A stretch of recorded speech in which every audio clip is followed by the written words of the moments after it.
So here I am after half a day of skiing, picking up my snowboard, and who do I meet? Kyle. He is the last one here at the tailgating, and we were just talking about some interesting things politically. He is, well, I'll let you tell what you're doing. I can't really, I don't. You know much better. So what is your background? So I worked in Washington D.C. for about 3.5 years in policy and politics, interacting with various members of Congress, both in the House and the Senate. So both bodies of our legislative chambers here in the United States, and both more so worked with Republicans, but also worked with Democrats as well, and connected them with various business advocates, lobbyists is what they are. But we were just having an interesting conversation about kind of liberal versus conservative here in the United States, and kind of the political tone and the political environment that we're in. And the need for people to engage in conversation and not just shut one another off once they're, they find out, oh, you're a conservative or you're a liberal. And I think deep down that in the United States, I don't think there is as much of a divide as the news media and sometimes even our politicians,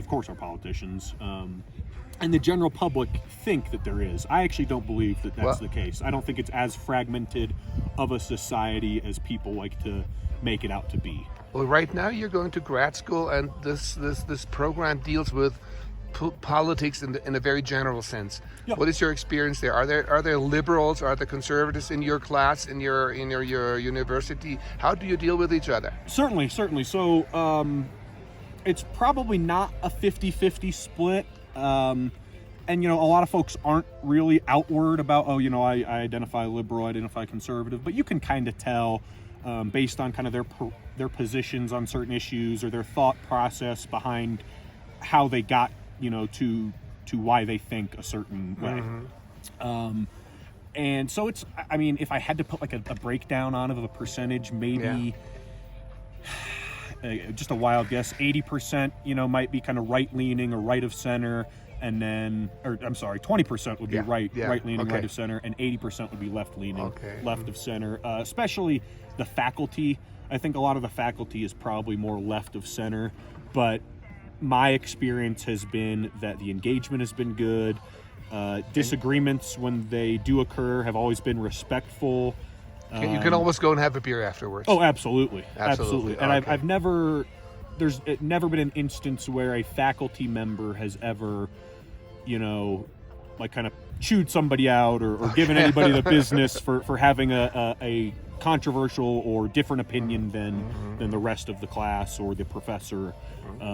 So it's been a fantastic experience. That's at the University of Denver. Okay. So, and your field is security, and that's where you want to be getting a job in.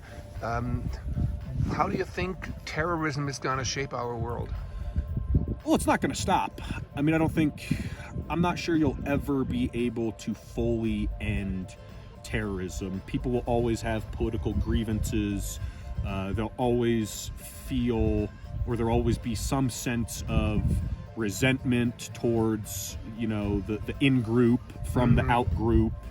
There will always be, this is my only alternative. I've exhausted all options, so now I need to resort to violence to achieve my political or, religious desire.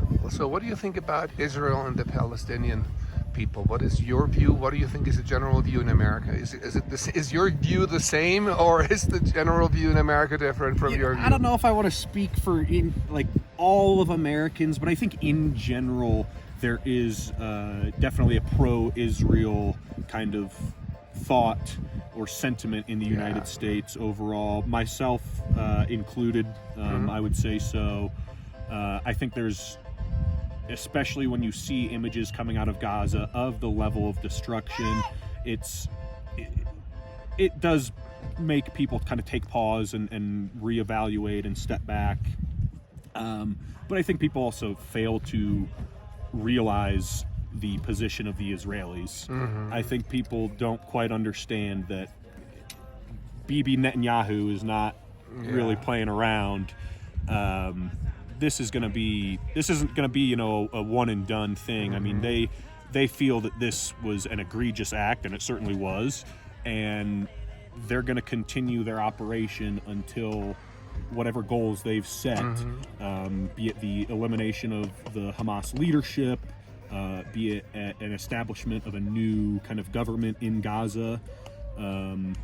They're not going to stop, and they're not going to listen either to, the United States or others telling them to kind of tone it down. They may adhere to some things, but they're not going to fully stop. Well, what about, Israel, wouldn't be existing without the United States, and they wouldn't be able to go to war without the support of the United States financially and materially. So do you think potential President Trump would just cut it off, the support? That is a really tough question. I'm gonna be honest and say that personally I don't want to see a second term for President Trump. I personally would rather see Nikki Haley. At the same time, I don't think that 4 more years of Joe Biden is going to do anybody any good.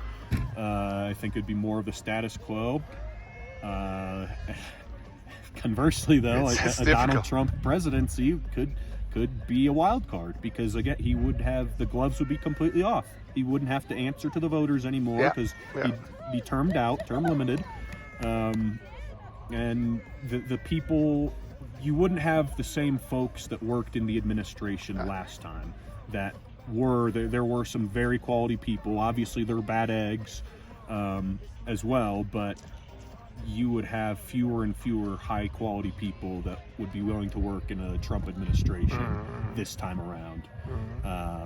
So to answer the question, I think you have to say that anything could be on the table. Any sort of wild event like that could be on the table. Now, you're more likely to see, I would argue, in a Trump presidency, more of a pullback from aid to Ukraine. Yeah.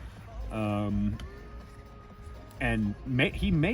a Trump presidency might even turn focus towards the Pacific and China, which I would argue would not be a bad thing at all. I think we need to be serious about the threat of China. We need to be realistic with our European partners, especially, as well as our kind of Indo-Pacific Asian partners.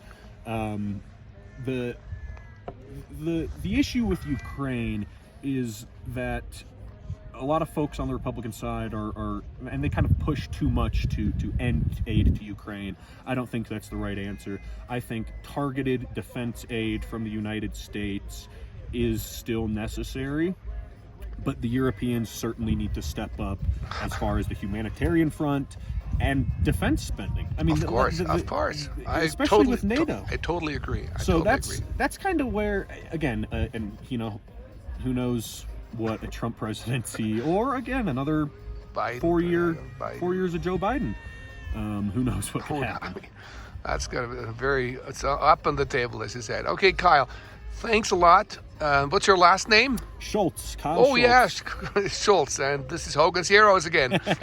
Sergeant Schultz. 50 years afterwards. It was fun talking to you. Thanks a lot. You as well.